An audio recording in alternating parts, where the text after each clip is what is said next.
Frank, whereabouts in Italy do you come from? What part of Italy? I come from Sicily, Provincia Catania, which is well known. Yeah. It's not a small town, a town about 14,000 people. And the reason I come to Australia because I lost a mum and dad when I was 7 years of age. I was an orphanage. I lived with my grandparents. And to get a better life, if we say that.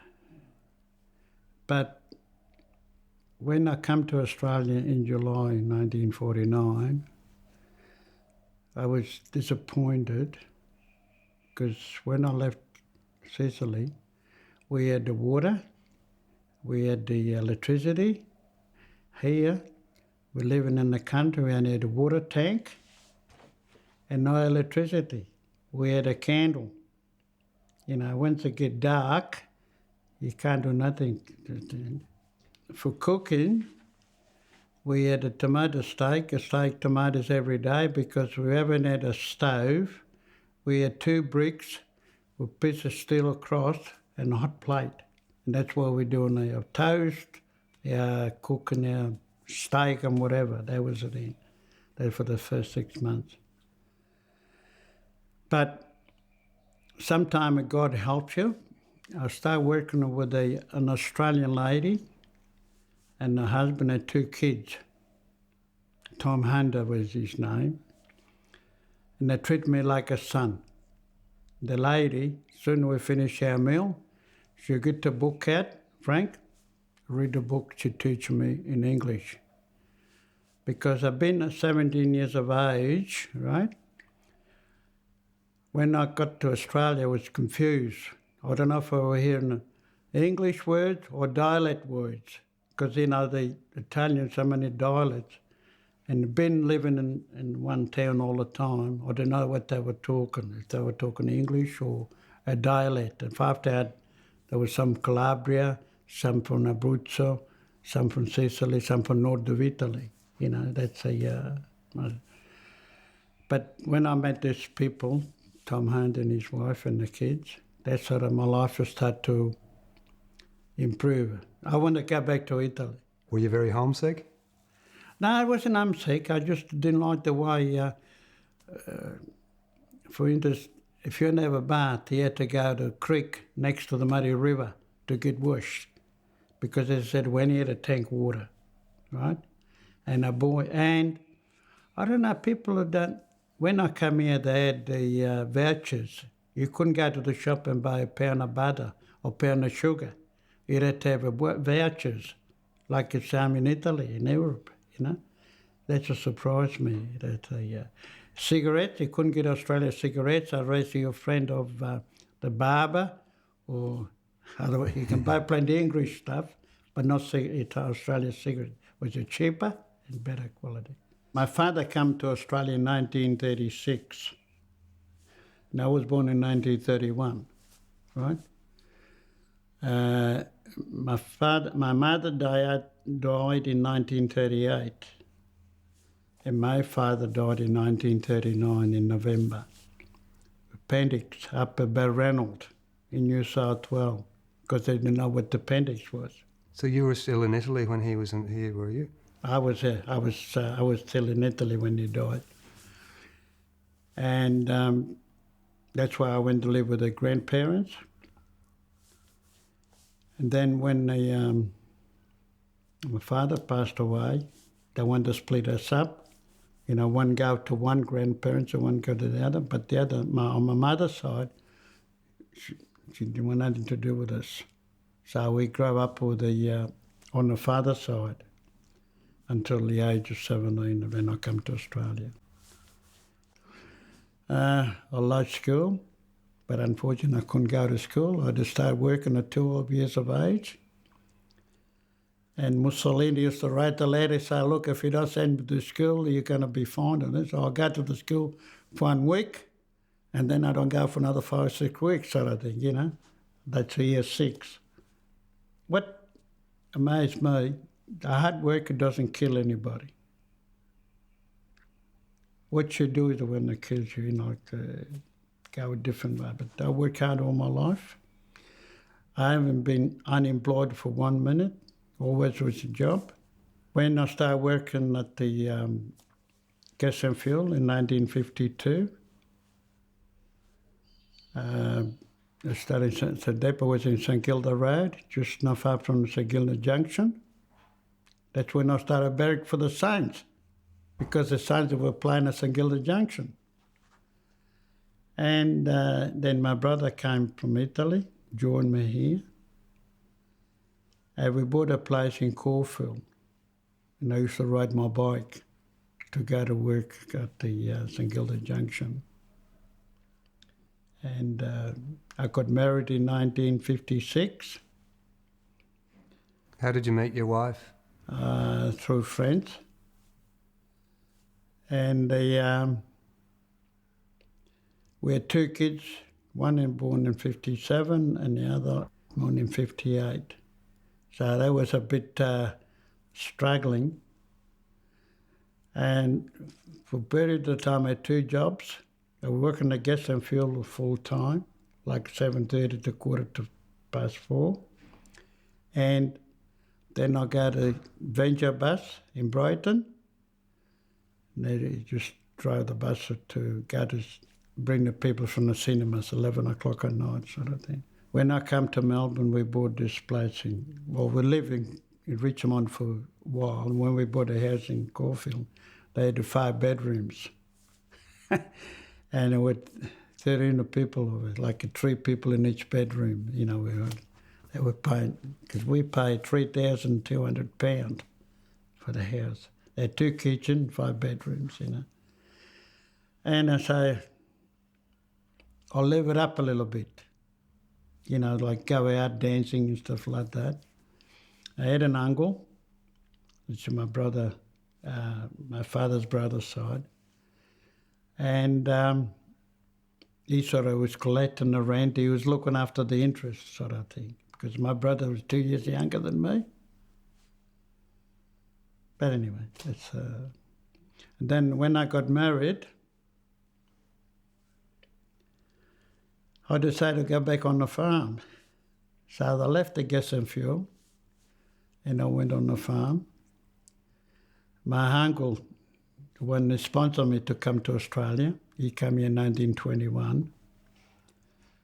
He went to Italy and I looked after his farm for 12 months.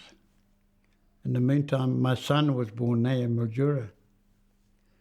And then she was pregnant for the second one, so we come to Melbourne at 57. I went to the gas and fuel in St Kilda Road, and the supervisor, as soon as he saw me, he said, "Frank, you want your job back?" He said, "Oh, yeah." He said, "You can start tomorrow." So that's what happened. I started tomorrow. And I started working on the gas and fuel. I started as a labourer again. Then I had my driving licence. I got endorsed driving licence. And after a while, he said, "No, you're too good to be a driver." So I did a welding course. And after the welding course, he said, "Now, Frank, we want you to go to school, get your supervisor certificate, so you can become a supervisor." So I went to technical school for 2 years. I got my supervisional certificate, and I was classified as a supervisor in 1974 until 1993 when I took the package. What was Melbourne like for migrants in the 1950s and 60s? Did you meet any other people from back home? Or What's hard, when I did my supervision course, by that time I was living in Noble Park. Then we sell a house at Caulfield, we moved it to Noble Park. Anyway, they transferred me to Box Hill. And Box Hill was the colonial gas. They were changing out from colonial gas to gas and fuel, the conversion. And they were doing a lot of things different, the gas and fuel, especially safety thing, So when I got classified as supervisor, the engineer put a special request for me to go to Box Hill. And I was upset. Why I was to go to, always to Box Hill when he said, Harry Osmond, what's his name, the engineer, said, you put a special request for you. When I went to Box Hill, I knew why.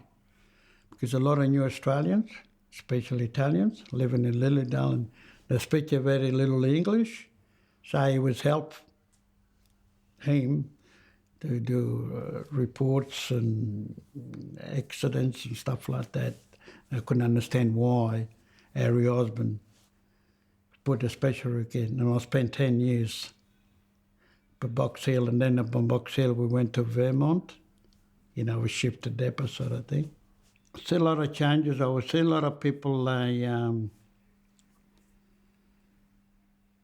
come and, assisted by the government. I'll pay my sponsor, pay myself. It cost me £139 to come to Australia. That's a payment. My uncle paid for me and I had to pay him back when I worked. Where the others come in at £10, assisted by immigrants. They had to spend 2 years here. Otherwise, they had to pay back the expenses after 2 years. And what I was surprised when those people who was coming to Australia, they used to put a train next door to the port, to the ship. They straight from the boat, onto the train, straight to Bonegilla. And then from there, they separate the wives and the husband, not for just because accommodation problems. And their husband would go to the cities, some of the husband, go to Adelaide, to Melbourne. As soon as they find accommodation for their wife or whatever, then their wife, they can enjoy their husband.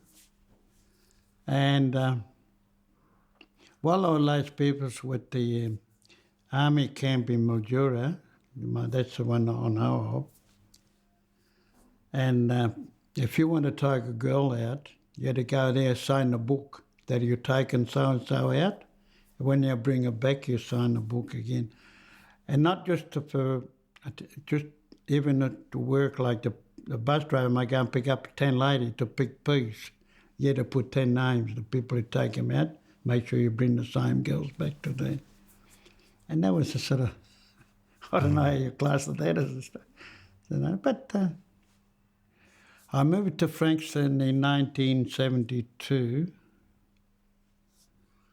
I bought a place in Frankston. I went in just before Whitlam became a Prime Minister. He destroyed me. I should say that. Not destroy me. He said, no, I had a little farm up in Cranbourne South. I sold that. And with the money, I was going to buy 2 houses in Frankston. But then the time they changed the government, Whitlam got in, and he can buy 1 house because the interest went up 12%, if you remember the thing. So anyway, but the house that we bought was in Heather Hill Road. And later on, as I said, I've been very active, man. I built 3 units on the block, apart from the house. So I built 3 units. And that kept me going because after a while we'll rent the units. And one year I had trouble with one of the tenants. So I'll sell the units, right? Because and the units are paid for the other 2. It cost me $68,000 to build the 3 units. And the first one I'll sell for $64,000. So, that's sort of... So I've been sort of... I worked always trying to give my wife, my kids a better life and that, You weren't just a welder, you were a community worker as well in many ways. Well, I've done a lot of community work. When I don't know, I got married the second time, we never had a club in Frankston, like a pension club. So I've always done community work with other people. Anyway, when we came back from the honeymoon, they had a meeting, and I was nominated president of the Italian Seniors Club of Frankston. I accept that. Then we write and constitute to suit our need of Frankston and that. And then we had a general meeting, and I stayed as a president. And I was their president for 19 years. I did a lot of voluntary work for the, they used to call the Migrant Resource Centre, now the New Hope Foundation. And I help people as much as I can. But it seems like that was something that you did from very early on. Even when you were working in Box Hill, you were helping people back then. Yeah, it's always, as I said, I was always helping people in different ways, you know, because I wasn't smart, but I've been involved in a lot of things.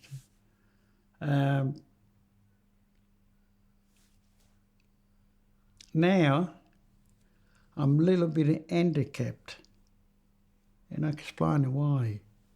Since I moved to this place here, I've met a lot of people, Italian especially, and they still do like things they would do it in the past in Italy. And I lost all that. And I started to, after time, I said, what are they talking about?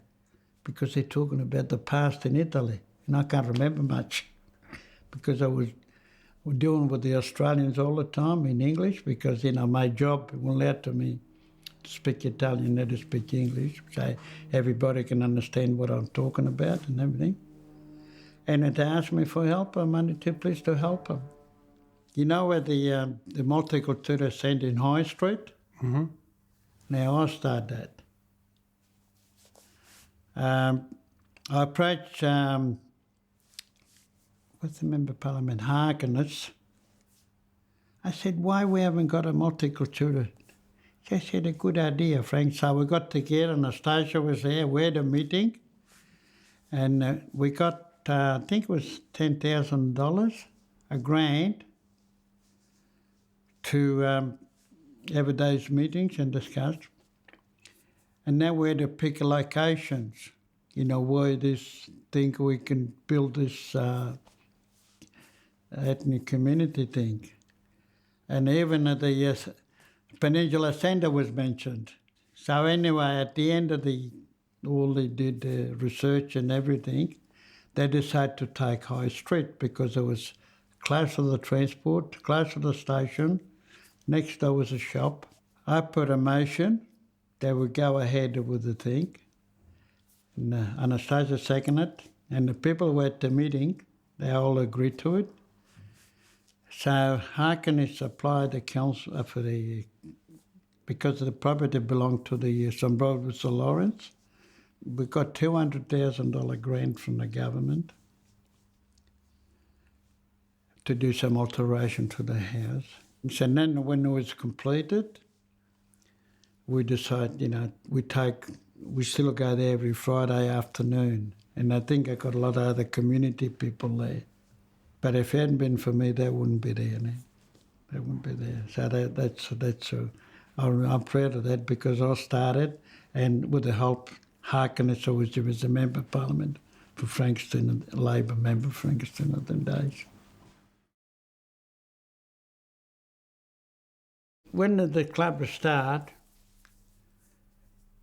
Tony Aston and his wife, he said, we're going to start a pension club in Frankston. And Frank de Blas was in charge of CORSET. He said he needed 200 signatures, right? So they went round to the Italian family and they got the signatures. You had to get at least 200 signatures. They got the 200 signatures. And that's when they had the first meeting. And because by that time I got married, which is in August 94, they waited until we come back, Katharina and I, and we had our first meeting at the Mechanical Hall. Then I got a letter from the council that we rear with rent. I said, what's this rent? He said, we don't pay rent. He said, oh yeah, you do. And I said, but I haven't been told. So anyway, I was supposed to make bachelor, and we were charging us $9 an hour. And over 55 in Beach Street, they had 7 days a week, they were paying no rent. I said, that's a discrimination. And I wrote an article in the paper about that. And then the council started to come on our side a little bit. They cut it down $4 an hour. We moved to Beach Street. And then we put a proposal if we can go 1 day a week in Beach Street next door because the other room was getting smaller. And I said, no, we built this thing, we worked on it. Anyway, they shut the doors. Peter Fitchett and Mike Conroy, still had to mention names. He said they took us to Bruce Park and we worked hard. We built a bocce court, which is the only bocce court in Frankston, am I right? No other place in Frankston I got bocce. Bowling, yes, but not bocce. How many members did you have? Oh, at that time we had about over 140, 150 something, you know.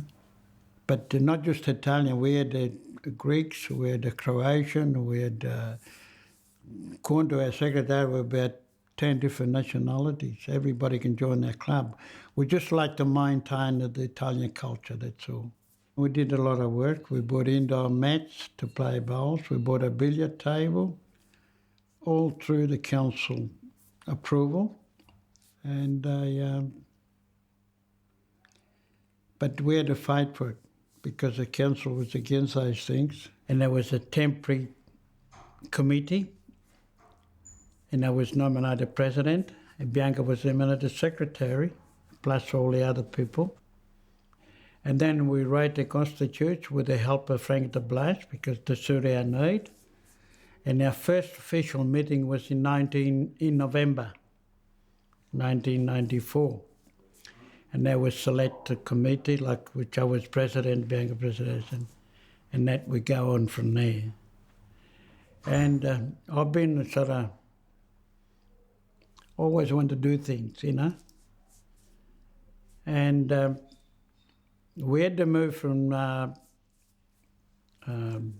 Mechanical Hall because we had a problem with parking. When I approached the council for parking, they only can give me 7 spots. Well, 7 spots weren't enough because the people used to park their car along the street there and go to the station, and we couldn't get a parking anywhere, so we got a problem. That's why from there we moved it to Beach Street. Beach Street, I wanted to think it was enough, not big enough to make these things. That's when I approached the Beach Street Senior Club. That's Max Batchelor got involved in that, and they couldn't do it. And the thing I wanted to do, we couldn't do it anyway because we had no limited. And Bruce Parker was a suitor, we had the condition that we can build a bocce court, we bought a billiard table, we bought an indoor bowling match, we bought a barbecue. We've done all the things through hard work, activities. We used to do our own cooking, or not cooking, serving the meals, and anyway, trying to raise money, barbecues and raffles and stuff like that. When we built the bocce court, it cost us $7,500. The state government, the sports recreation pays 50%, we pay 25%, and the council paid 28%, 25%. We bought the indoor mats, cost $1,100 each. We put a grant application to the state government, and we got the money for them to buy that. We bought a billiard, also through grants and money that we raise ourselves. I like to entertain people, and you're not just playing cards, to do different things, you know. That's why I built a bocce court so people can play bocce. Bowling, indoor bowling. I mean, nobody knew what was in. I created those things. So that to make me sort of proud. And the people used to say to me, Frank, if you go, the club closed down. And for 19 years, when I moved here, I said, if somebody comes, the club will keep it going, otherwise we would have to close it. And thank God for Dominic Biviani. He said, Frank, if you give me a hand or helping me where I need, I'll take it on. And that's what happened. Dominic Biviani did the thing. And this is his second year now, so the club is still going on. 21 years. In August, we were 21 years. People like to enjoy themselves, but when they come to do the little, very hard to find the people that, that do their little bit.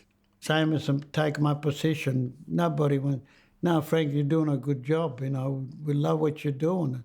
I never said to people in front of me and said what I'm doing wrong. I haven't done nothing wrong. That's just impossible. You always do something wrong. But nobody complained. They were very happy what I was doing. Well, Frankston, it was a holiday resort. There was nothing really in Frankston. There was a big mixed store up in Wells Street, and the people used to go there for the beach. That's how because we used to go there for the day sort of thing. Why did you decide to come to Frankston? Why did you decide to start at Frankston? Because after a while I was working in the gas and fuel between Noble Park. In Frankston, it was it was a young, just started to move. And I don't know if you were Kringle, as far as I know, that land was council land. And Jennings, he said, if you give me the land, I'll develop and you can collect the rates. And that's what Kringle was created by Jennings. But the land belonged. And I remember some of the places that they were selling their blocks of land for $200 an acre, a block, holiday homes and that. And then when they started to develop the country, they couldn't find the owners.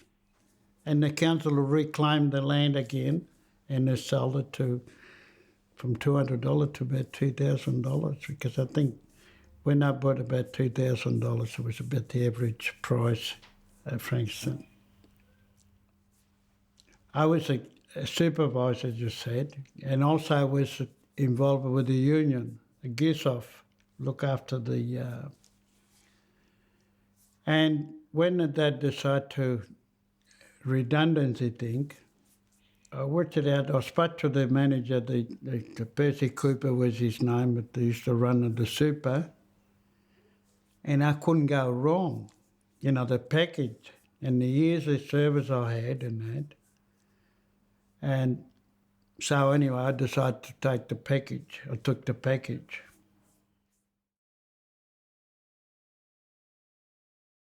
And I started playing bowls in 1997, right? And that's when I got my first trophy, I think. 1997, I started playing ball along Island, and I enjoyed it. Even though we had the bocce court to build at Bruce Park, but I still play, and I enjoy playing. Now I play for nearly 11 years.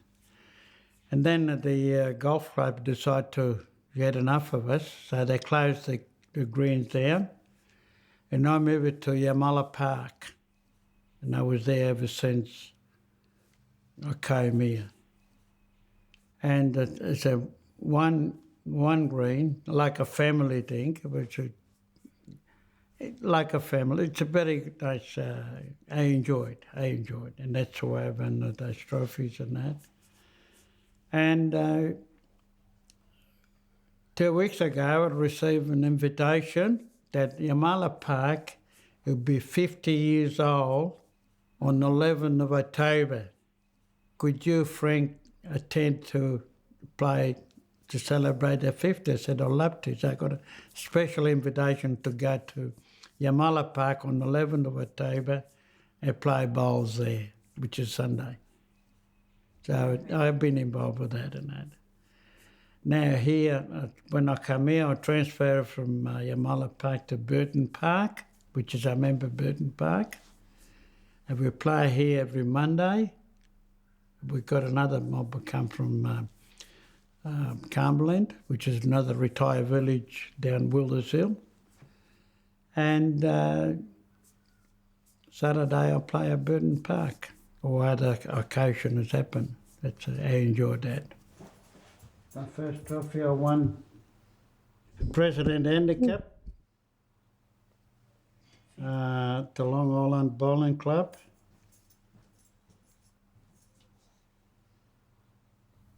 A few bowls things here. Yeah.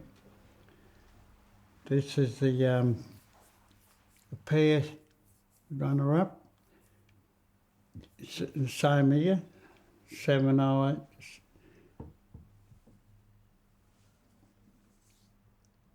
This one here was the pair runner-up again, the pairs, 2009 and 10.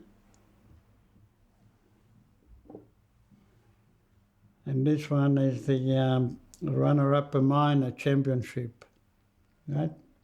And these ones are your community ones, aren't This one I got from the governor. The excellency work done for community of Frankston. So that was at Government House, wasn't it? Yeah, that's the governor was the runner, which you know, Elliot. And this is a trophy I got from the club after my 19-year service at the Frankston Italian Seniors Club, 1994 or 2013. Very proud. Yeah. I knew this place exists because we got invited when they started this place in the year 2000. So we knew this place is here, and always liked to stay. And my wife, she likes too, but the reason we didn't board it because we don't want to leave Frankston. But when she passed away, 2013, my brother used to live in Mount Waverley, and my son lived in Wilders Hill. So this for me was a central, and I liked the place. When I came here, as I said, I've been involved with a lot of things. I started involvement with people here, you know, like the dance, bowling, and other activities. You know, I enjoy that. I enjoy companies. I'll go out and mix with people. Now my routine, daily routine is you get up and normal, have my breakfast, I do a walk, and then if I got appointments, I'll attend my appointment sometimes I go and play bowls. I'll go to the club because I'm involved with 3 clubs now, in Clayton, and one in Clarinda, and here. So always I got something on, either playing cards or outings. But my money, I mix with. So Saturday, I'll go and play bowls. Then I'll come here Saturday night. I'll go down, the bars open at 5 o'clock. So we have a drinks for the boys and have a tea like that.